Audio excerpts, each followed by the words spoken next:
call this Board of Education meeting to order at 7:15. It's October 25th, 2021. We have a quorum. Thank you everyone for being here. I'd like to remind everyone to please speak into the mic, so I will remind you if I feel you're speaking too soft, so my apologies in advance. We're going to start this evening with the invocation and the Pledge of Allegiance, led by Mrs. Wilson. Are you going to do the pledge first? Oh, sorry. All right. I mean, I don't know if it matters, really. All right. We beseech you, Almighty God, to bless this meeting of the Board of Education. So guide and rule over our hearts and minds, that all our deliberations and decisions may be in accordance with your will, and lead to the advancement and welfare of the community of Stratford, whom we serve. Amen. I pledge allegiance to the flag of the United States of America and to the republic for which it stands, one nation, under God, indivisible, with liberty and justice for all. Thank you. Thank you, Mrs. Wilkie.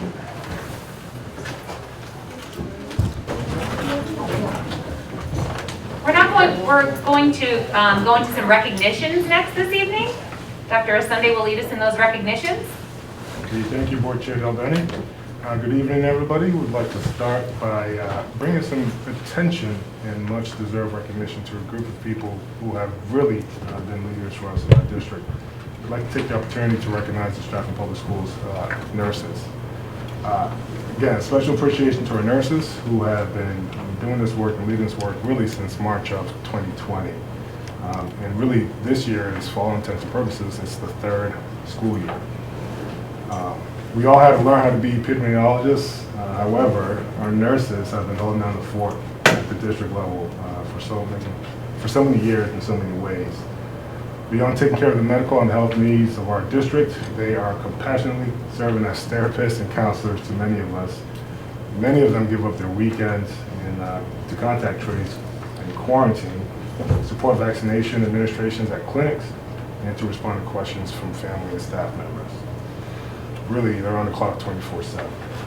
So we want to take the opportunity to share a small demonstration of our appreciation by recognizing all of you for everything you do for all of us to keep us safe. So on behalf of our students, our family, staff, and the Stratfor Board of Education, please, I would like to call up to the stage Ms. Jill Pappen from Lordship Elementary and District Supervisor.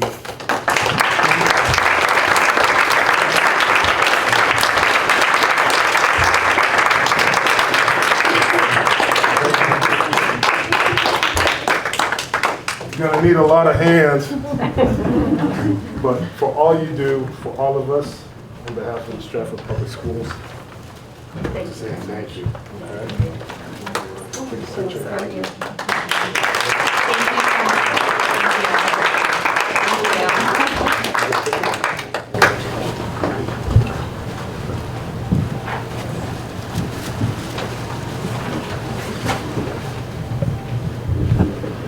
We're all smiling, right? Delbeni smile. Thank you.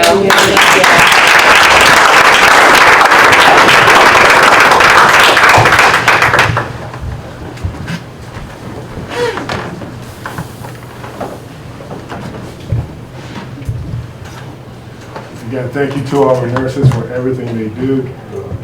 It's been nonstop, and I know they're tired, but just know from everybody we love you and everything you do for us. Thank you. Next, I'd like to recognize the Stratfor Public Schools and every educator and certified and non-certified member who keeps this engine we call our school system moving. November 15th through the 19th is American Education Week, which is a nationally recognized and it's really beginning the week before Thanksgiving. It's an opportunity to celebrate public schools for all certified and non-certified members, including our families and community partners, for the work that they do for public schools. So today, the Stratfor Board of Education has a proclamation I would like to read, and I would ask that if we have any members of the Stratford Education Association to come up and receive this on behalf of our district. And I will read the proclamation. Whereas America's public schools serve all students of all the people, and whereas the strength of a community is measured by the school it keeps, and whereas the school of the new millennium need broad citizen support to meet the diverse needs of today's families and to help each student achieve his or her potential, and whereas educational excellence is built in the involvement of the entire community, including parents, business leaders, elected officials, public service personnel, and senior citizens. Now, therefore, we, the Stratfor Board of Education, serving as the town of Stratford, do hereby proclaim November 15th through the 19th, 2021, American Education Week. Everyone is urged to observe this week with the appropriate activities and to renew the commitment to the education of each and every child. On behalf of the Stratfor Board of Education, do we have any members here from SEA? I would like to call on Jack Del Piano.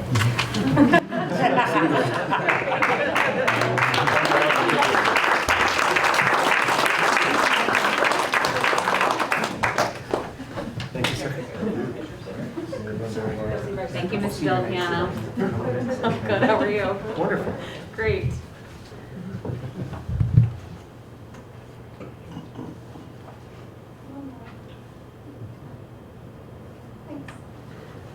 Thanks, Jack.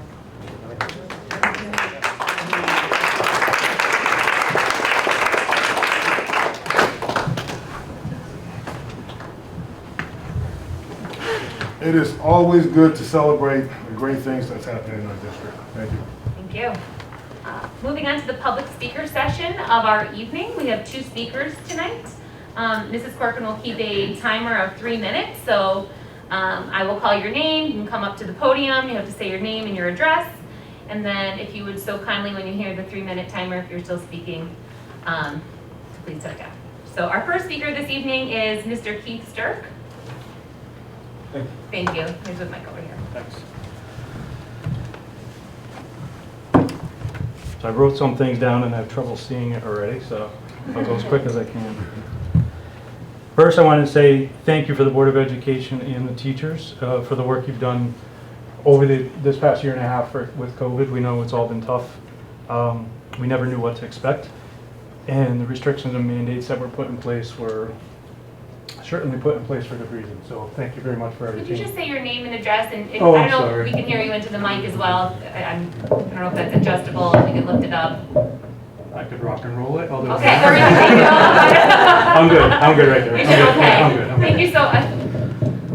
I'm good, thank you. Thank I'm you. sorry, it's Keith Stirk, S-T-I-R-K, and 145 Penman. Great, thank you so I'm much. sorry. Well, bottom line, if you didn't hear me, thank you very much for everything you've done over the last year and a half. We do appreciate it. When it comes, the mask mandate is actually not what brought me here today. It really is actually an art project that my son had done. And I went to go see it in the school, and I was told I was not allowed to come and see the project. And so then looking into it didn't make sense to me, so I ended up finding out it was here somewhere. I said, all right, well, let me go here. And wherever it is here, apparently during normal hours, I'm not allowed to come in here either. To me, this makes absolutely no sense at this point. Not sure why that was there. I'm sure it was something, again, as I don't know if you heard me earlier, the restrictions that were put in place are there for a reason. What I'm looking for is, I think it's time for a change where we look at some of these restrictions.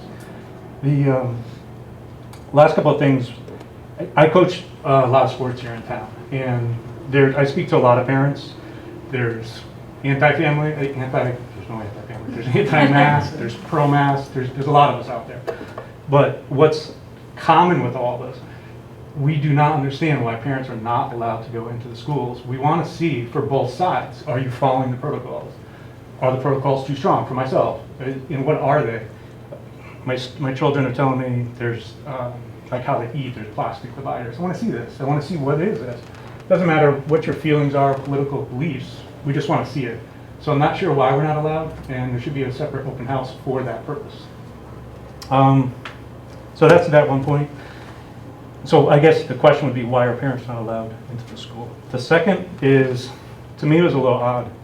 There's a student-only vaccination at Flood School. I'm not sure if this board is where that should be brought up. I do not know, but I'll bring it to you and maybe you could direct me from there. When I went to this to see what that was, because I'm not sure about the vaccinations for the children, I asked regarding it, and they said that The children were receiving 12 and older, the vaccination, and they're also giving a $20 Amazon gift card. I asked why the $20 Amazon gift card, and they say they were marketing it to children. To me, it's a joke. I don't know why we would ever market any drug, approved, not approved, doesn't matter, to children.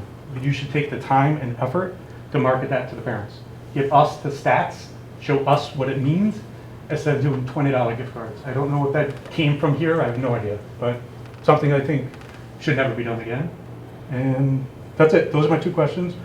I don't know how this works, you give answers now, or how does that process work? So we can get your email address here, Sure. And then we can respond through email. So everything is through email? Yep. So the 2 questions, just to be clear, why are the school settings seeming to be hidden from parents?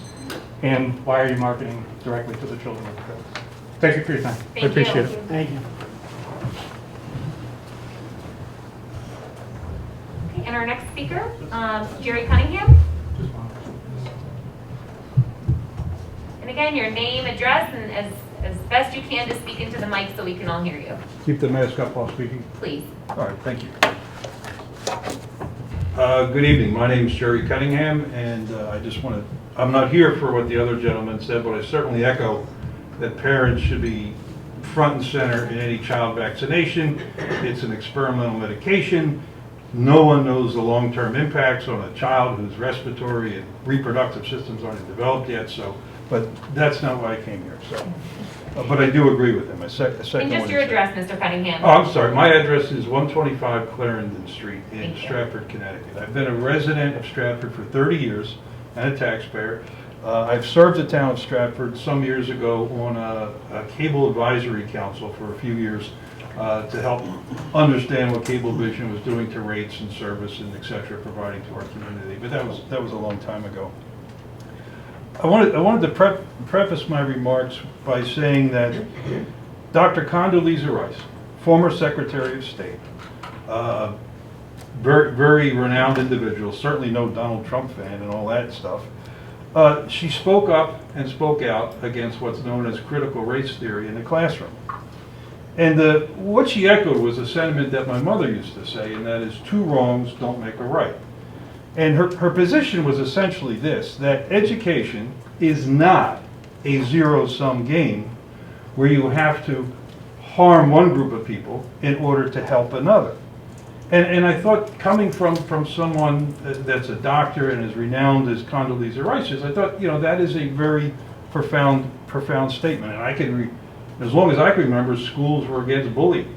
But now the National Education Association apparently has a policy of promoting teachers in the classroom bullying one group of kids for the benefit of another. And I just think that's wrong. But that being said, that's not why I'm here. The critical race theory is tied into what I wanted to say. I'm here to ask 2 things of the school board.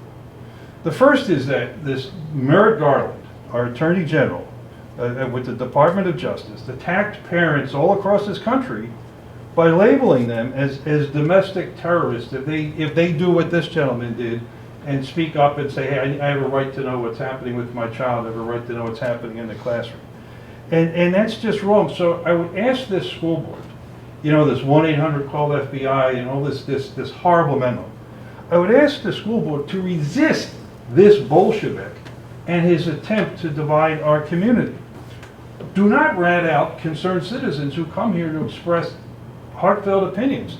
And certainly, please, for the current and the future members of the school board, don't use the FBI as a tool to settle differences and disputes on this board. But yet that's what this Merrick Garland character is set up. The other thing I wanted to ask of the school board is to use this horrible thing as a teachable moment in civics for our children. That we're finding out, for example, that Merrick Garland's family makes bank on critical race theory policy. They get a payday, and when you use force to protect your economic interests, we have a name for that. It's called organized crime. But in addition, apparently this was a political operation out of the White House to solicit a complaint to then go to the Justice Department and get the FBI. So we just ask, learn the facts, and create a great current events curriculum for our students to learn what happens when wicked and corrupt men get into positions of power, how they can abuse their power, right down here to this school board, where they're asking you to call the cops on me because I said I agree with that guy, or whatever it is you don't like. And again, even worse is if school board members start calling it the FBI on each other. So Thank you. please resist. Issue a statement saying we have local police, we've got state police, we don't need Thank the you, Mr. FBI. Cunningham. I'm going to have to stop Thank you. I now. appreciate Thank you. the time and the generosity. I know I ran over. Thanks to the board. Appreciate all your service. Thank you. Moving on to the student representatives report, we're going to start with Rebecca from Stratford High School this evening.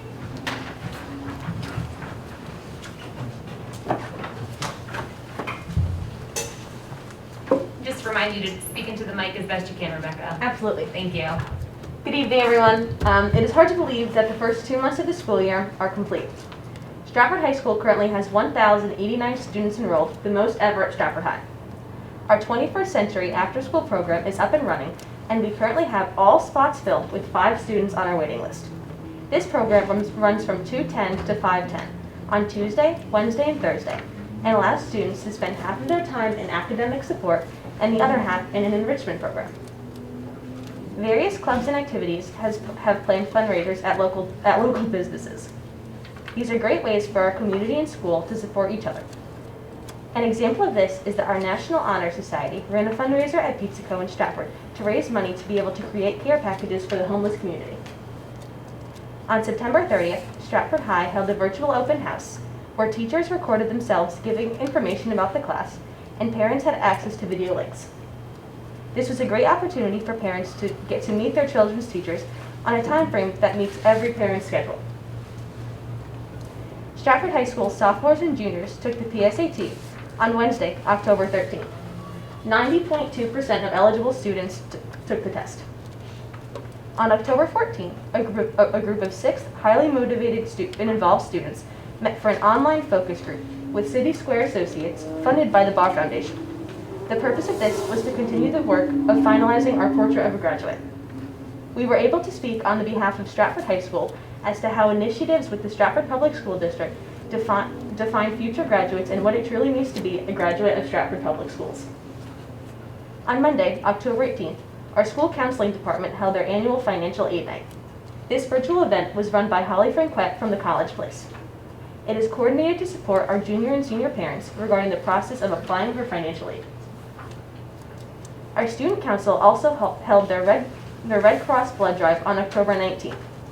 Stratford High School has always supported the Red Cross and the need for donors has never been greater. We are happy that we were able to get this back up and running. We are also excited that we have multiple clubs up and running. The National Art Honor Society has met and is starting up. The Art National Honor Society is a place where students who excel in art classes can go to participate in projects and further their knowledge of art. Stratford High School's Be Kind Club had their first meeting at the end of September, and they are preparing for National Kindness Day, which is on November 13th. We have some great ideas to celebrate the day. Stratford High School math team has been preparing for their next competition on November 3rd. Well, they will participate in a rigorous competition against schools from all over Fairfield County. The team has been meeting weekly and are excited to showcase their skills next week. The following club came from a suggestion from the high school town hall hosted by Dr. Osunday. We held a meeting to reinvent the Stratford High School newspaper. Keep your eyes out for the first publication of the Red Devils Advocate, where I'm honored to be the editor-in-chief. The Stratford High School debate team also met, where there was a fantastic turnout of 10 members. In addition, we are happy to announce that based on student requests, we have started up some new clubs this year, including painting social therapy, anime, gaming, and Beyblade clubs. The Stratford High School Drama Society production of The Mousetrap by Agatha Christie is going very well. The students are excited to be able to perform on stage on November 12th and 13th. Boys and girls a cappella groups are also starting to rehearse, along with our select choir. The Vaccination Clinic on October 2nd went well, where 50 students received their first dose. On Saturday, the second dose was administered. We are hoping to see a decline in quarantine and overall decrease in positive cases as we are continuing to navigate the pandemic. Some of our sports highlights include the following. Our volleyball qualified for the state tournament in their quickest time in team history, winning their first 9 games of the season. Junior Amos Colocho is making headlines in cross country as he continues to battle for the top spot in meets throughout the fall. He earned first team all SWC honors for cross country. After winning 3 games in a row, our football team lost a tough game to North Haven last Friday night. They look to rebound next week as they travel to Groton to play the Fitch Falcons. On October 28th should be an exciting day, and at Stratford High School hosts the Junior Achievement Manufacturing Expo at 9 a.m.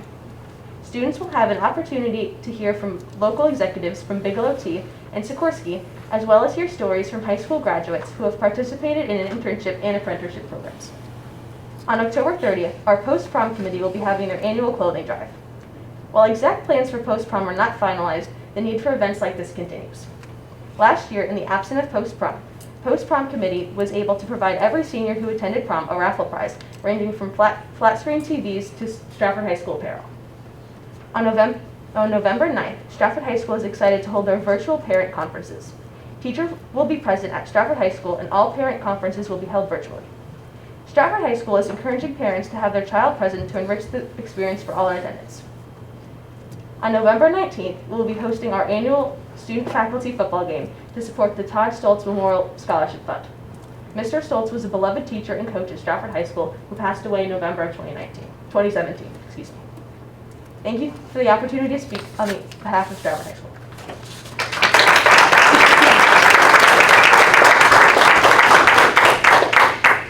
Thank you, Rebecca. Rayan, am I going to say your first name right? I'm like looking at it. Rayan or Rayan? Rayhan. Rayhan. Yeah. So Rayhan from Bunnell, come on up. And again, just to remind you to try to speak into the mic. Yeah, thank you. Good evening, everyone. My name is Rayhan Nagedu, and I have the honor of being the Bunnell student representative this year. Once again, thank you for having me this evening. Throughout this month, there have been multiple clubs and extracurricular activities that have been able to start up again. Clubs include Interact Club, Women's Empowerment Club, Skating, and the National Honor Society, and they have all had fun and productive meetings so far, and we'll look to continue those throughout the school year. And speaking on the National Honor Society, we are looking forward to starting a new program with Link Crew, known as Bulldog Buddies, where many of the great student leaders at Bunnell will be united with 7th and 8th graders from Flood Middle School to provide tutoring and mentorship. And we believe that this will be a great opportunity for the middle school students, to find connection and support in the high school and better prepare them for transitions in the high school. Earlier this month, we celebrated the September Students of the Month for each subject area. This year we added a new category called a social emotional learning, which will be awarded to someone who demonstrates excellence in one of the 5 competencies: self-awareness, self-management, responsible decision-making, relationship skills, and self-awareness, or social awareness, On October 13th, Bunnell successfully administered 467 exams to sophomores and juniors, and Bunnell teachers and administrators will be analyzing these scores in data teams in order to identify areas of growth and support for students who will be taking the SAT in March. And speaking on student support, we currently have 3 ESS-ER tutors who are currently working with over 20 students throughout the school day. And we are currently in the process of hiring more tutors to work with students after school. The 21st Century program is up and running at Bunnell. Students meet every Tuesday, Wednesday, and Thursday after school for a quick snack, homework help, and to engage in many fun activities. The 21st Century program is also sponsoring Empower Leadership program, where 15 students from Bunnell and 15 from Stratford High will be participating in workshops, looking to build their leadership skills and to have enriching experiences.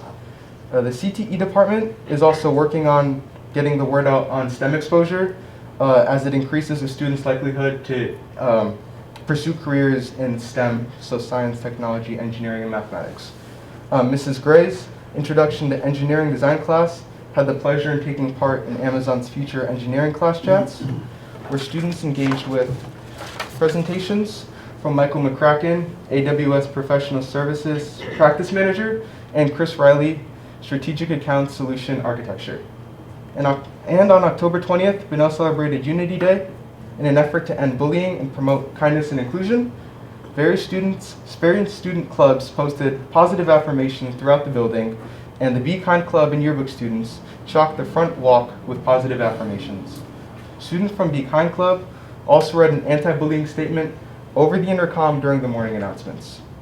And on Saturday, October 23rd, Bunnell hosted its 41st Cavalcade of Bands on the Robert Manstroni football field. The bands that performed were Newtown, Norwalk, Bethel, Brian McMahon, Newtown, and our Bunnell Stratford Marching Band. Each band had a great performance, especially our Bunnell Stratford Band, as we had our best performance of the season, going up by 10 points in our scores. Thank you. And also, congratulations to all the senior band and color guard members on their senior night and our last performance, or Cavalcade performance. And tomorrow, on October 26th, 20 students will be participating in the Connecticut Association of Schools Men of Color and Leadership webinar from 9 a.m. to 11 a.m. Administration, counselors, teachers, all nominated 20 male students to serve on this new school-wide leadership program. And this will be the first of many events that we will be participating in throughout the school year. The next PSA meeting at Bunnell will be held Thursday, October 28th via Zoom, and a link will be sent out and posted on the school's website. And from our athletics departments, congratulations to the October Athletes of the Month, who are Matthew Stewart for football and Jocelyn Ciati for cross country. On Friday, our football team defeated Hamden High School 17-14 in overtime. Tonight, boys soccer plays New Fairfield at 7 p.m., and the boys soccer team will be looking to qualify for the state tournament and possibly the SWC tournament, depending on tonight's outcome. Tuesday, October 26th, tomorrow, girls swimming has their senior night at Flood Middle School. Wednesday, October 27th, girls soccer plays Wilbur Cross at 5 p.m., and girls volleyball plays Notre Dame at 5:30. And last but certainly not least, Disney will be coming this week. Due to inclement weather, the filming has been moved up a day to Thursday, October 28th, which is only 3 days away. This Wednesday, the Disney crew will be coming to Bunnell for their final walkthrough. The tech crew is set in to roll on Thursday morning to rig any additional lighting and lay down cable. Trucks and campers will be arriving in the parking lot following dismissal, and filming will begin in the band room directly at 3 p.m. And filming will also continue at the football field from 5 p.m. to 11 p.m. We're very excited that our students and our schools will be featured in the film. So thank you, Superintendent Osunde and Mrs. Mangini, members of the board, Dr. Frazier and Mayor Hoydick, for all your support. And thank you again for allowing me to have the opportunity to share all the great things happening at Bunnell. Thank you.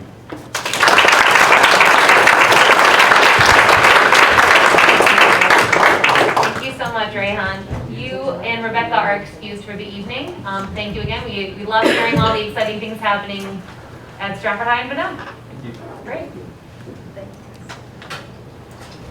Moving on to the administrative executive report, starting with Dr. Osunde's superintendent report, please.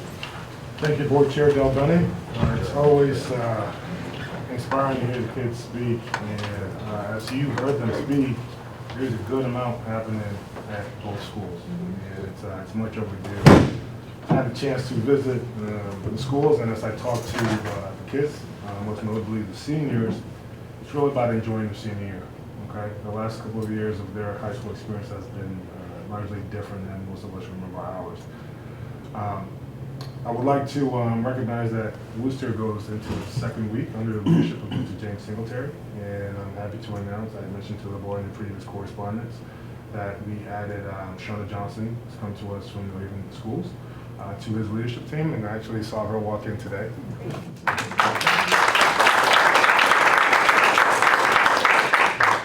The first start date is going to be November 1st next week. Okay, so again, on behalf of the Board of Education, you're welcome to Stratford Public Schools.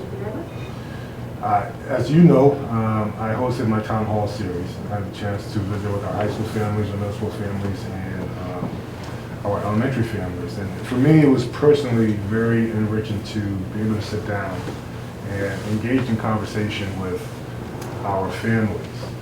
I had a chance to meet with district leaders, board, building leaders, our teachers, and our students, but hearing from our families provided a different vantage point about what Stratford really is. And they were able to speak comprehensively about some of the strong points that we have as a community. Some of those things included, a sense of community, early exposure to, the arts for kids, right? Some things we do well, the quality and the relationships they have with our teachers, communication, and then, conversely, they also share with us some things that I think would be useful for us to know and reflect on as we make decisions in areas that we can improve on. Most notably, they talked about transparency, right? They talked about marketing and things that we do well, right? And across every developmental level, this concept of academic rigor came up, okay? So there's work in front of us, but I thought it was very productive, and this is going to inform the way we go about making decisions here at the district office and in collaboration with the board. Speaking about COVID numbers, I had a chance to report out to the town today on our regularly scheduled meeting. When you consider how many kids we have, we have about 6,700 students in our district and about 1,000 certified and non-certified staff. If you review our dashboard, okay, and again, this is a credit to the work of our nursing supervisors, our administrators, the building administrators, but just everybody as a whole. At this point in time, we have about approximately 125, 126 people out of the scope of almost 7,800 people. That is remarkable, okay? That is remarkable. And working with our colleagues at the health department, and your board today provides me with updated vaccination numbers, and our numbers are moving up. We're somewhere in the 60s, mid to high 60s. And overall, we're going to talk a little bit more about the education and why this is important and we're as healthy and safe as possible. And we're going to see some of those reasons as my colleagues present their components of the executive report. You did hear about the PSAT test. I'm very proud and happy with the work that both Dr. Graff and Principal Delfiano did in terms of how many kids were able to sit down for the test. We anticipate that those test results will come back to the district sometime end of November or early December. We'll get a chance to unpack that data and figure out how that can inform the nature of the work we do from a teaching and learning standpoint. And that's it right now for the superintendent's executive report. Thank you, Dr. Sunday. Any questions from board members? Ms. Cupie? It's just a comment. Can you hear me? Yes. Okay. I really just wanted to publicly thank Dr. Sunday for hosting those town halls. It was great having a superintendent make himself accessible and demonstrate, that the importance of collaborating and taking feedback, listening to us. I mean, I attended, yes, as a board member to some, but also as a parent, and feeling like I'm being heard. And, I got that feedback from other families as well. So I just wanted to really, really thank you. It's well appreciated to see you out there listening to families and taking that data input to develop solutions for our district. So thanks again. Certainly. It's my pleasure. Seconded. Okay. Great, thank you. Moving on to Ms. Mangini, COO report, please. Oh, Real quick, I'm sorry. yes. It's your hand. Sorry. With the imminent approval of the vaccine for our 5 to 11-year-olds, is the district formulating a plan to help get the vaccine out there to our younger students? We're having conversations about that. So, obviously, added conversations with our nursing supervisors and district leaders will have to ensue here soon, and then ultimately, I'll bring it forward towards the board. But that's definitely on the radar. Great, exciting, thank you. Of course. Okay. All right, I think we're good now. Thank you. No worries. Just a few things to report to you. As you know, in your packet this evening, you did have the financial report, which is the year-to-date through September 30th. Still early in the fiscal year, but we did bring to your attention that we are projecting a significant deficit due to special education costs. We are trying to mitigate that as best we can. We did implement an immediate spending freeze. So we will keep you posted on that as the year progresses, and we did provide in the packet an additional report on special education for your information. Also, we wanted to make you aware that last week we did send out the packets to begin developing fiscal year 23. It does seem like budget never really ends, but we wanted to get off to an early start this year. We are adding the step of actually meeting with all schools and departments to personally review their budget requests. And we do have a new initiative form that we used last year, so we will be going over those items as well with each individual school and department. And also, I just wanted to mention that the ARP ESSER grant was approved, and I was thrilled to hear Rayhan mention that the support that the students are getting through ESSER funds for tutors at the high school. It was really nice that he acknowledged that. And lastly, I have been working with the town. We are hopeful that they will move sooner rather than later in funding some of that education reserve fund that we have been asking for, which may help mitigate our special education costs. And that's my report this evening. Thank you so much, Ms. Mangini. Thank you. Any I questions? know that a lot of that was detailed also in our finance meeting before this, but are there any additional questions? Thank you. Great, thank you. Moving on to the Assistant Superintendent's report, Dr. Gata.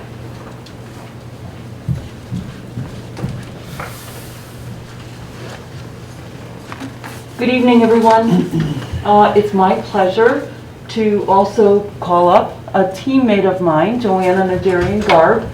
Joanna is the coordinator for assessment, you have to remind me, assessment, counseling, and 504 for the district. So she's a very busy person and gets to look at a lot of numbers. And so what she's helped with this evening is to put together the information that we received from the state, and we're going to partner in this presentation. So Joanna, come on up.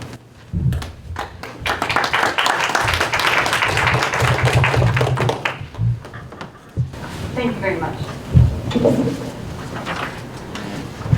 So what I've been asked to do today is just provide you with the district level data. So from the assessments that were given last year. And just as a way of context, those are the same assessments that are given for grade level content mastery when we're not in a pandemic. So the test did not change. And this is high level combined data for all of these assessments. So it's not individualized data, but the individual level, so the work that's being done at the schools, with your teachers, with families, with students, that's where all the work is being done to help kids. What I'm presenting today is just our overview and our summary information. So to give us a little context of where we were and where we've been, we were fully remote from March to June of 2020. And then in 2020, 2021, we were mostly hybrid for 25 weeks. But in Stratford, that meant that students were in person 2 days and remote 3. And across the state, there were a lot of different versions of what hybrid meant, but that's what it meant here. We were fully remote for 4 weeks, and then we were fully in person for 7 weeks. Our testing was also done in person and remotely. So we had a combination, and the data that's presented is combined data for that. The state has said really not to compare districts this year because of these factors. Both the testing modules and the learning modules varied so widely across the state as to make the data really not comparable as it would have been in previous years. And that there are some differences in the test results for remote and in person, but the state hasn't fully analyzed that. So what you have here, just to explain, is Smarter Balance, elementary math, and middle school math results. The blue on the elementary is 3rd grade, and it starts in 2015 and goes to 2021. You will notice that 2020 we did not test at all. And the red is 4th grade, the green is 5th, and the purple is 6th grade.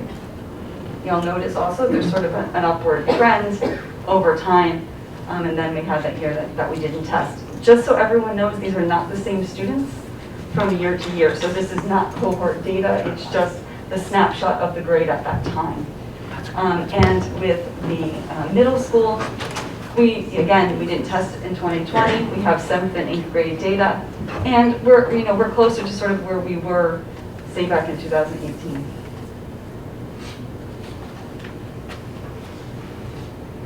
Just kind of give you a moment to look at it.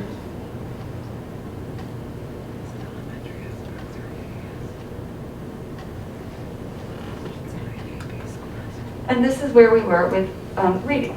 So again, it's the same coding system in terms of the colors. Third grade is blue on the left, up to sixth grade. Again, we did not test in 2020. And you will notice again, middle school is sort of on par, and you will see where we landed in 2021 for reading in the elementary grades.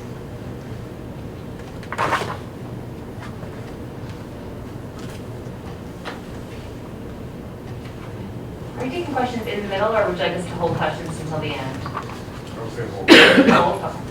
Total about 11 slides. Okay. These are the results for the science assessment, and the thing about that is we've only had 2 years of data. So the blue is 5th, 8th, and 11th grade for 2019. We did not test in 2020, and then it's our data for 2021. Our 11th graders had the lowest participation rate, so that's just something to keep in mind. Only 80% of our 11th graders took the science test. So these are the results with that. Yeah, this is 2 years worth of data, and again, these are not the same students, from year to year. And just so you know, for both Smarter Balanced and for MGSS, all those test results have gone home at this point in time. You should see, parents should have seen the individual reports. They were mailed home.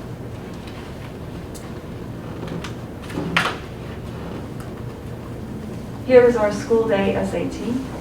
Again, this assessment was not given in 2020. The blue is math, and the red is the evidence-based reading and writing, and you can see kind of the trends from 2016 to 2021. The scores are available, just so you know, for students on the College Board website, so those were released pretty soon after the students took the test. And just so you know that March 2022 will be the first year that the school day SAT will be fully online. Right, so our current 11th graders have not taken the test online. It wasn't available, but they will be taking it online in March across the whole state. So everyone is going to be doing that this year. Our 9th graders are going to have a chance to practice online this year. And the other piece of information for you to know is that many schools went SAT optional because of the pandemic, and that trend is continuing. So with the optional testing.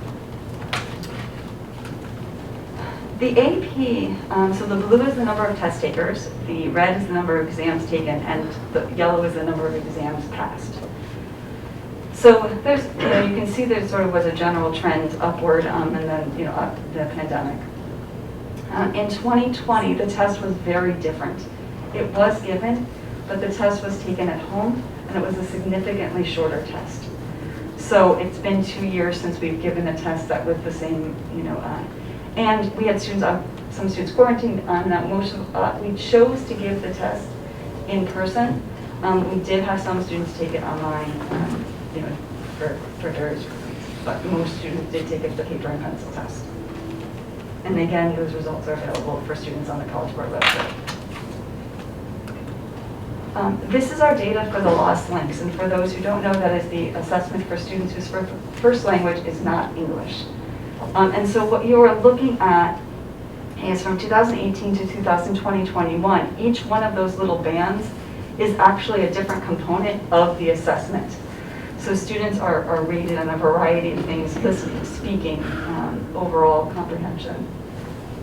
And that helps them to qualify students for services, see if they continue to need services. Our Ls our English learners were in school, not the entire year, but for most of last year. They were able to be in school so they can continue learning English. And you can see we're on par with previous years. And the results were sent to families already. The last piece of data that I have for you, before Dr. Gate is going to take over, this is physical education data. So the yellow is high school, the gray is 8th grade, the orange is 6th grade, and the blue is 4th grade. So students are required to take the physical education assessment in each of those grades or grade bands. The top one is overall the proficiency rate, and then after that is each of the different areas, so strength, push-up, what they call the pacer, all those different assessments. And then the last one is the overall participation rate. So that is how we are rated for the physical education. And this is how our students did last year.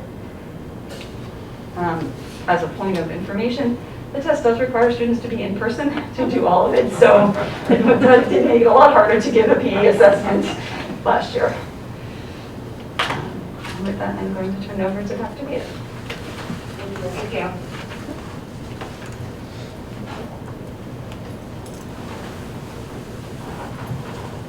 So Joanna will also be available when we get to the question and answer period as well, okay?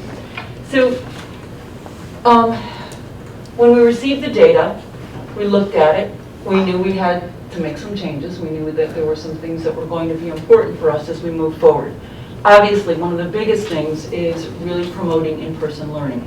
Having our students in school with their teachers to the greatest extent possible was going to put them in the best learning situation that they could be in. So as you know, when we had our reentry plan, our safety protocols were put in place and followed to they're still followed to the T, and we have two of the people in the back of the room there who are supporting us as we go through this year. Questions about field trips, questions about individuals coming in. As many of you know, our quarantine process has, we've developed we haven't developed them, but we've adopted a new procedure called the box quarantine. So last year when we were going through, whole classes having to be quarantined, etc., now we have a situation where, in addition to, being supported with vaccinations and more of our students being vaccinated, more of our staff being vaccinated, so we are able to have more students in-person learning. I think that really is one of the things that we're striving to keep in place, to the best of our ability. Our curriculum and program adjustments have been made. So here we're looking at quality, looking at identifying the priority standards for each of our subject areas, and looking at the assessments and any adjustments that need to be made. So if we have students who are coming into a certain grade level, we have staff looking at, as well as department heads and coordinators, looking at the units that are part of the curriculum for that year and making whatever adjustments need to be made. We have a shifting of some of the units if needed, and looking at the resources that we're using as well for our programs. Again, what's been mentioned a couple of times tonight is some of the ESSER funding and grant funding in that. So utilizing the resources that we have, not only provided by the board, but also by those grant funds as well. We've been able to work with some of the activities and some of the resources that are used. For example, if we have students who are learning remotely, interactive programs that allow them to do labs, for example, when they can't be in school to do that. Attendance of students, if we're talking about in-person learning, attendance is hugely important. And so each building has an attendance committee that meets regularly. They're discussing students who are frequently absent and trying to find out what the issues are and how we can assist students in being in school. Engaging students, all I have to do is to, we had our student representatives come up here and speak about some of the programs that are happening after school for students. And again, with the, with the resources, the grant funding that's been provided for us, and grants that we've had, the 21st Century Grant was one that was mentioned twice tonight. Those are providing after-school programs for students. They have for a couple of years now. Opportunities to provide students with homework assistance, etc., is hugely important.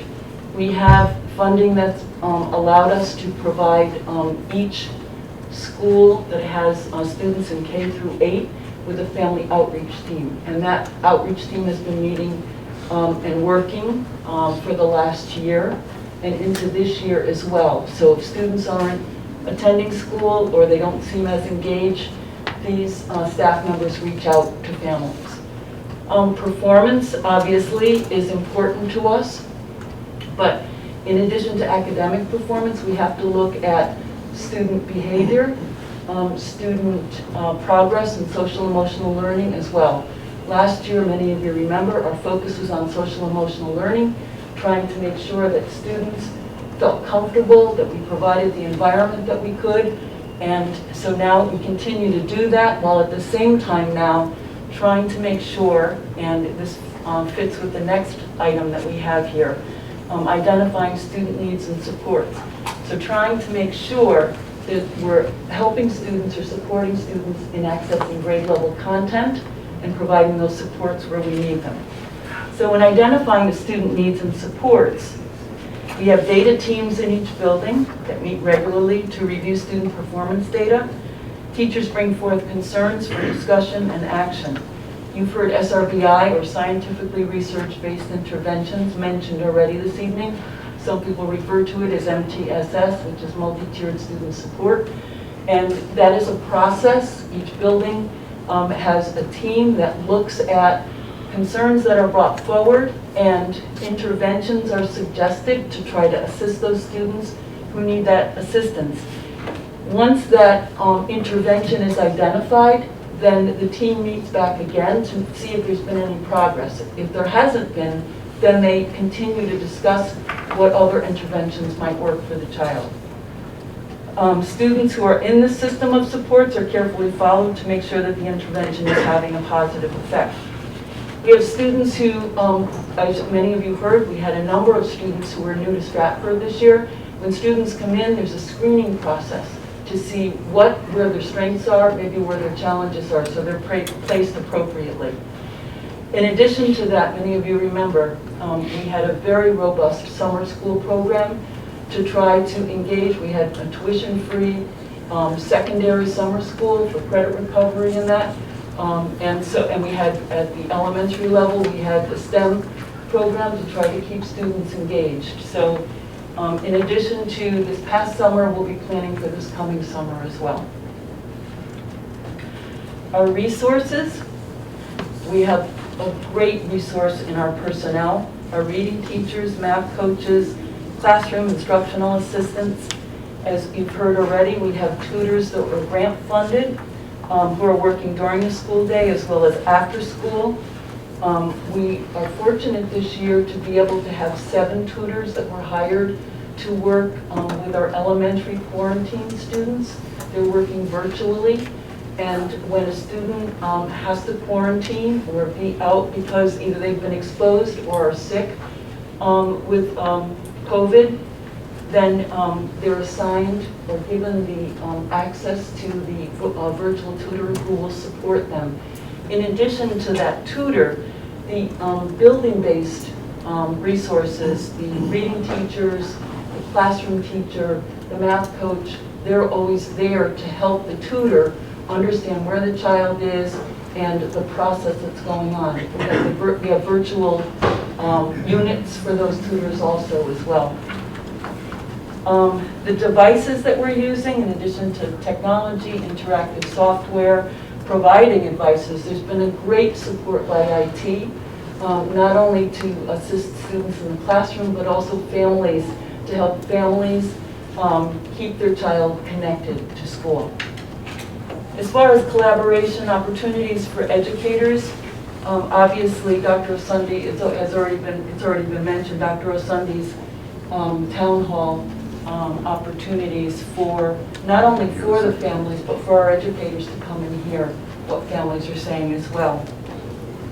Our building administrators meet on a regular basis with the superintendent.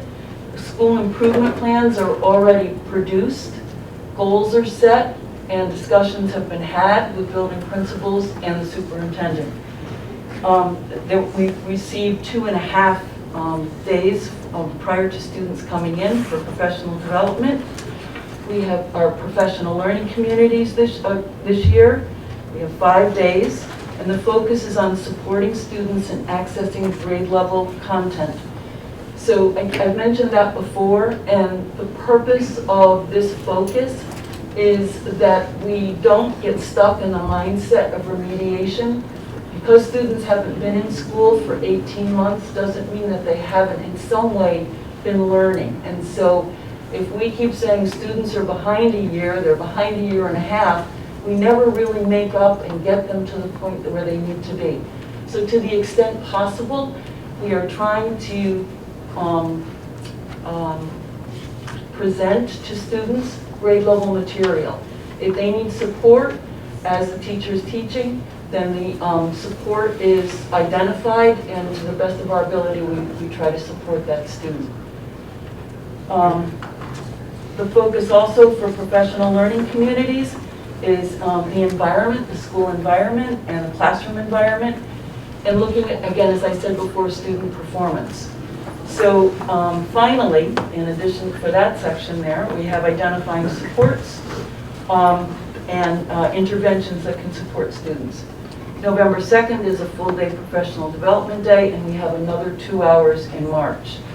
Our building faculty meetings, our department meetings, our grade level meetings, those are all opportunities for educators to work together, to collaborate on student performance. The other thing that I think is important for us, and I know through Dr. Osundi's work, that trying to communicate with families and collaborate with families is going to be huge if we're going to be successful in doing what we need to do. Some suggestions for families: positive messaging to your child, encouraging them. You know, this is a tough time for them, but trying to keep things positive, trying to establish some routines. Some of the things that we're seeing, that because students have been out of school for 18 months, just re-engaging with other students. The social piece of school has been something that I know many building leaders have been focusing on and speaking about. Asking families to please increase connection and conversation with their children. There are parent and guardian tutorials and workshops.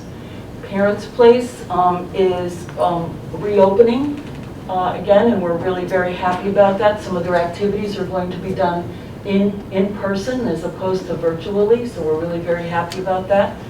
We also have access to the Parent C. Many of you were here in Parent C. The Parent C grant has come back, and so we're very anxious and excited about that. And many school activities we hope parents will engage in.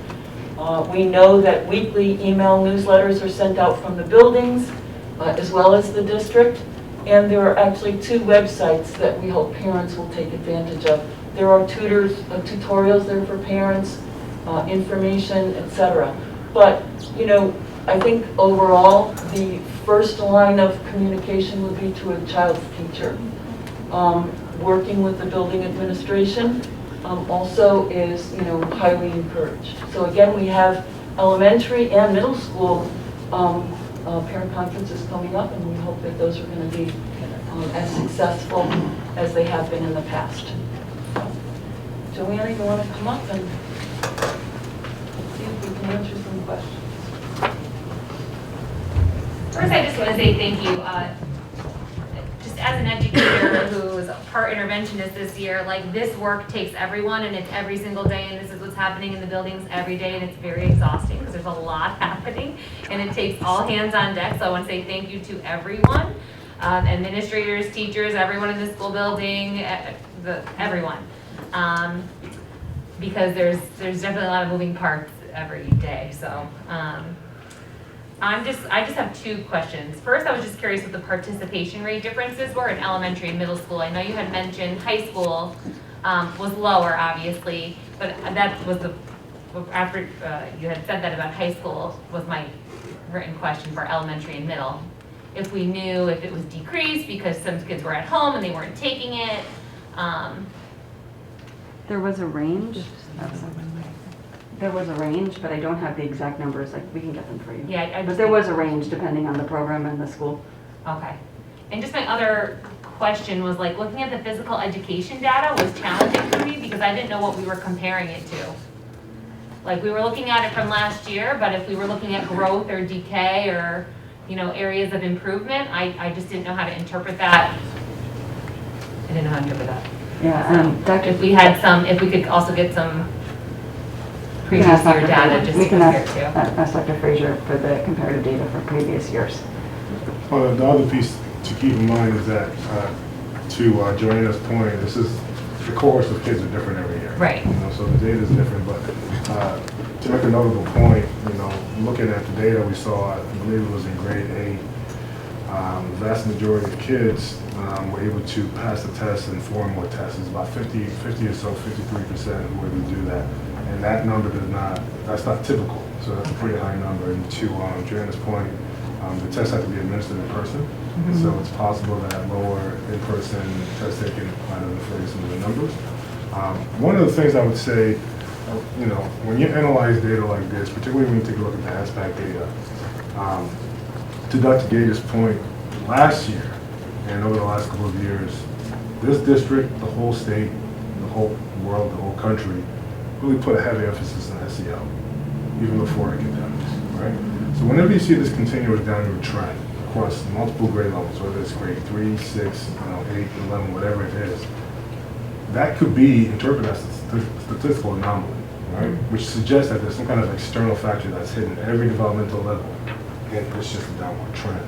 So, you know, the one thing I want to say very publicly is that, you know, this data, it certainly is not the prettiest data. We know that the state has, you know, statewide data that is very comparative to this.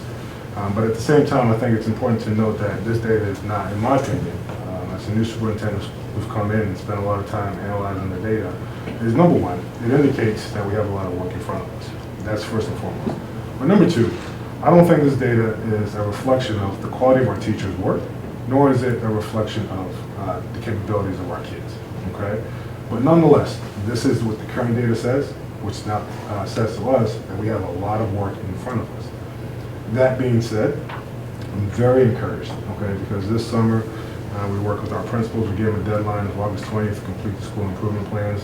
We did those things, and over the last couple of weeks, it's gone through several iterations. Myself and Dr. Gator have gone on a tour visit and sitting down with all of our principals, and the level of precision and comprehensive explanation that they speak about in terms of their academic needs at the building level, to me is going to trend us in the right direction. But what is actually even more peculiar about this is, as we have conversations, they're sharing with us that a lot of our faculty, a lot of our teachers are selecting academic goals, right? So I want us to dive into this work, knowing that this is a priority for what we're doing this year, okay? Our teachers are doing things they need to do. Our nurses are doing things they need to do to make sure that we are in person and we're safe and healthy, right? And that's the discrepancy in the data. But I also don't want us to lose fact of the reality that we're still in a pandemic, right? So we're going to do the work around academics, right? And I heard from our families this constant theme of rigor at any developmental level, right? That will be our commitment. Through collaborative discussions and workshops, we're going to continue to dive into this work using data with our SRBI model, at the same time trying to caution against, if the data looks as bad, this does not unintentionally place us in a place where every child is now referred for IEP services, right? So there's a lot of work in front of us. I think our teachers, our leaders are going to need the support of the board and community to make sure we stay on top of this and make sure our kids receive the right academic supports they need. Thank you.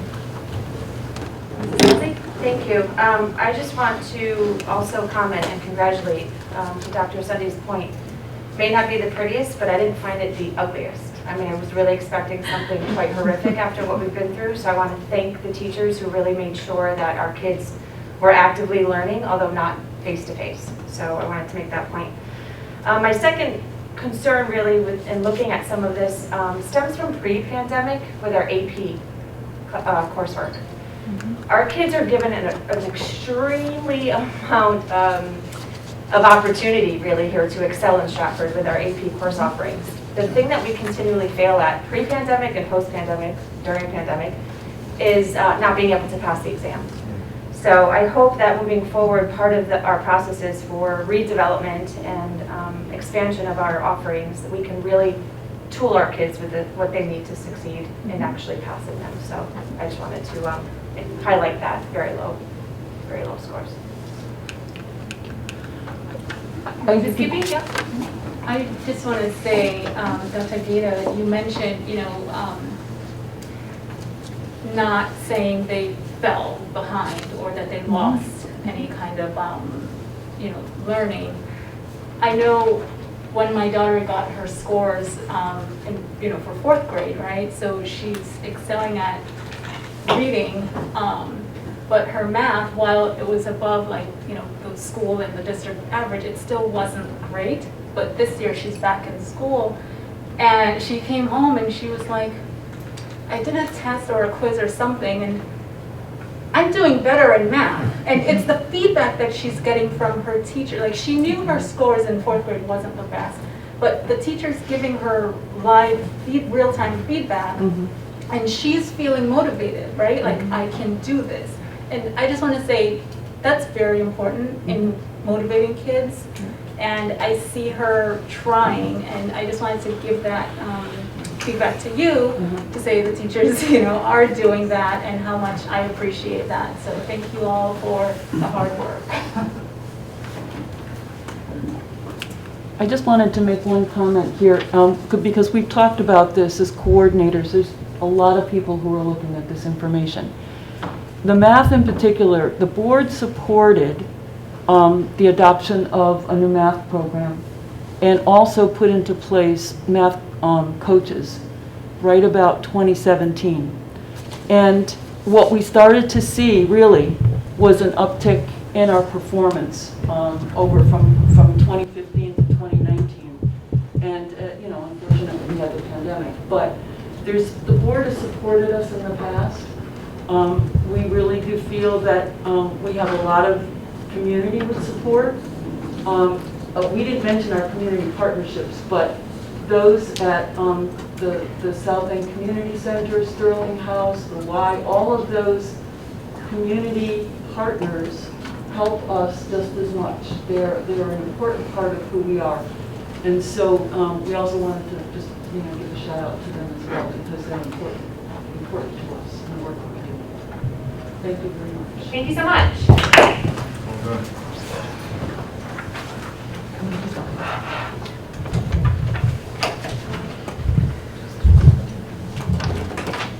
We're going to take a 5-minute recess at 8:21.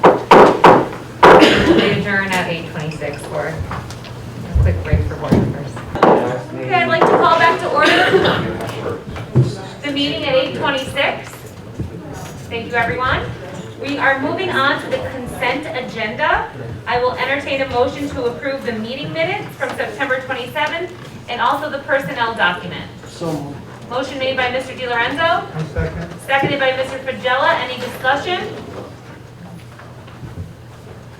Okay, seeing none, all in favor? Aye. Aye. Opposed? Abstentions? Passes 7-0. Moving on to items for action discussion. I'm going to do the budget transfers one at a time that came over from the Finance Committee per recommendations that we received this year. I will first entertain a motion to approve budget transfer number 1. The proposed transfer is to adjust salary accounts in Object 111 for various reasons such as retirements, resignation, transferred, new hires, and salary reclass adjustments in the total of $903,740.34. So moved. Second. Motion made by Mr. Fagella, seconded by Ms. Cupie. Any discussion? Seeing none, all in favor? Aye. Aye. Opposed? Abstentions? Passes 7-0. I'll entertain a motion to approve budget transfer number 2 to adjust salary accounts in Object 112. Adjustments are for new elementary part-time custodian positions as well as retirements and employee transfers. I believe there was a correction on the amount. It's a $364,494.41. So moved. Motion made by Ms. Cupie, Second. seconded by Mrs. Corcoran. Any discussion? Seeing none, all in favor? Aye. Aye. Opposed? Abstentions? Passes 7-0. I'll entertain a motion to pass budget transfer, to approve, I should say, budget transfer number 3, proposed transfer to adjust the speech therapist salary count in Object 111. The position will not be filled in fiscal year 2022. Total budget transfer amount is $110,647. So moved. Motion made by Mr. DiLorenzo, Second. seconded by Mrs. Wiltsey. Any discussion? Seeing none, all in favor? Aye. Aye, opposed? Abstentions? Passes 7-0. The next item for action discussion is the proposed curriculums for adoption. And I will take them as a group here to approve the SAT course ELA, the SAT course Math Prep, Environmental Biology, Chemistry 1, and Advanced Placement Physics. So, Motion made by Mrs. Corcoran, second. seconded by Mrs. Wiltsey. Discussion? These are all moved forward from the curriculum committee with a favorable recommendation. Lots of great discussion. And then, are those recorded too? Anybody wants to? Yeah? Thank you. Anybody's welcome to watch. Okay. Seeing no discussion, all in favor? Aye. Aye, opposed? Abstentions? Passes 7-0. Okay, moving on to the proposed policies. For first read, graduation, I will entertain a motion to accept the first read for graduation requirements, 6146, in the revision of face masks coverings, policy number 5141.8. So moved. Motion made by Mr. DiLorenzo, Second. seconded by Ms. Cupie. Any discussion? Seeing none, all in favor? Aye. Aye, opposed? Abstentions? Passes 7-0. Moving on to proposed policies for adoption. We have the first reading at our September board meeting. I will entertain a motion to accept policy 5144.4, physical exercise and discipline of students, 5145.42, students in section 504, and 6146.1, grading. So moved. Motion made by Ms. Cupie, seconded by Mr. DiLorenzo. Discussion? Seeing none, all in favor? Aye. Aye, opposed? Abstentions? Passes 7-0. The next item for discussion and action is to set the date for graduation for Stratford Public Schools. Perhaps Dr. Asunde could just speak briefly to this choice. Of course. Yeah. At this time, our last day of school is, inclement weather pending, is June 14th, and state law allows the boards to set the graduation date.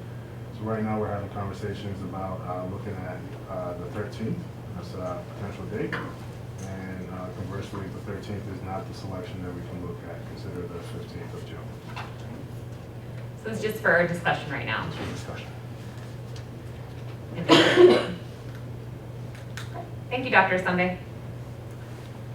Set the board meeting dates for 2022. Sadly, I will not be chairing at that time, but especially Ms. Cupie, Mrs. Corcoran, and Mrs. Wiltsey, please make sure you review those dates. And we do have to accept those dates.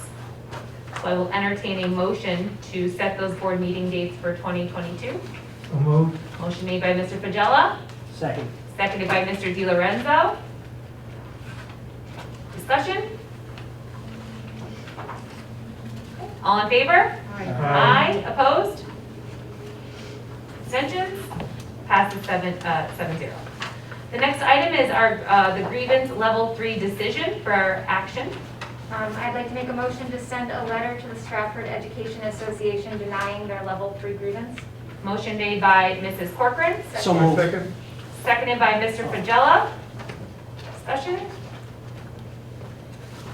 Seeing none, all in favor? Aye. Opposed? Abstentions? Passes 7-0. Moving on to tabled items. I'd like to make a motion, please, to take residency verification off the table. Second. Motion made by Mrs. Wiltsey, seconded by Mrs. Corcoran to take residency verification off the table. It's now off the table. Mr. Imbro, right, was supposed to be here? Unfortunately, he was not feeling well, so he's not here today. Okay. Is there a chance that we can receive a residency report? Because there's not one in our packet. I do have some data to report, and there hasn't been much change since the last report. There's ongoing conversations. Mr. Embro has not received any significant anonymous calls that has led to any kind of findings that suggest there are out-of-district students with us. So no calls to the number. Any investigations from the schools? No, Are there any open at this time? none at this time. Could we request that Mr. Imbro be at our November meeting? He assured you will make every effort to do Okay. that. Thank you, Dr. Sunday. Of course. I'll make a motion to put this back on the table. Second. Okay, motion by Mrs. Wiltie, seconded by Mrs. Corcoran. This back on the table. Committee assignments and reports. Curriculum met October 12th. I believe it was Mrs. Corcoran It was my leading that meeting. Well, we went over the courses that we just approved, as well as information from AP Latin course, which is exciting. And we also received a presentation on Gizmo and Pivot resources that are used in the classrooms as sort of interactive lab resources, which were really neat. And we heard from Dr. Gata about how we are supporting our quarantined elementary students, which she mentioned earlier with the tutors. It was a great and brief meeting. Thank you. Mrs. Rodia, Finance? Well, we met just before tonight's meeting, and we, approved the transfers and received a thorough accounting of our budget in process, and the fact that we're going to be facing a deficit, a big deficit in special ed. So, and all that is part of the record. Thank you. School plan planning did not meet. The liaison Board of Ed committee was October 20th. Meeting run by the town. Ms. Mangini gave them a financial report. She also advocated again for that reserve and how important it is for us to get those monies essentially to help with our anticipated deficit. Mr. Llewellyn was there as well, and he talked about the project at Stratfor High School, gave us an update there. And it was also a short, productive meeting. And policy review, Mrs. Rodia. Well, policy review, we had our meeting, and for first read, you saw what we're working on, and hopefully the next meeting it'll be approved. Thank you so much, everyone. I will now entertain a motion to go into executive session with the 7 board members, Dr. Asunde, and I believe legal counsel. Correct, Dr. Asunde? Correct. I need a motion, please? So moved. Motion made by Mrs. Wiltie, seconded by Ms. Cupie. All in favor? Aye. Aye, opposed? Thank you. If I could just ask everyone to step out of the room, please. Okay, I'd like to come out of executive session at 8:55 p.m. I just want to make clear that no votes were taken in executive session. I will entertain a motion to accept the recommendation of Attorney Cotter. So moved. Motion made by Mrs. Rodia. Second. Seconded by Mr. DiLorenzo. I'm going to take a roll call vote. Mrs. Corcoran? Yes. Mrs. Rodia? Yes. Mrs. Wiltsey? Yes. Mr. DiLorenzo? Yes. Ms. Cupie? Yes. Mr. Fragella? Yes. And the chair votes yes, passes 7-0. I will entertain a motion to adjourn at 8:55. So moved. Motion made by Mrs. Rodia, Second. seconded by Mr. DiLorenzo. All in favor? Aye. Aye. Thank you. Have a nice night, everyone.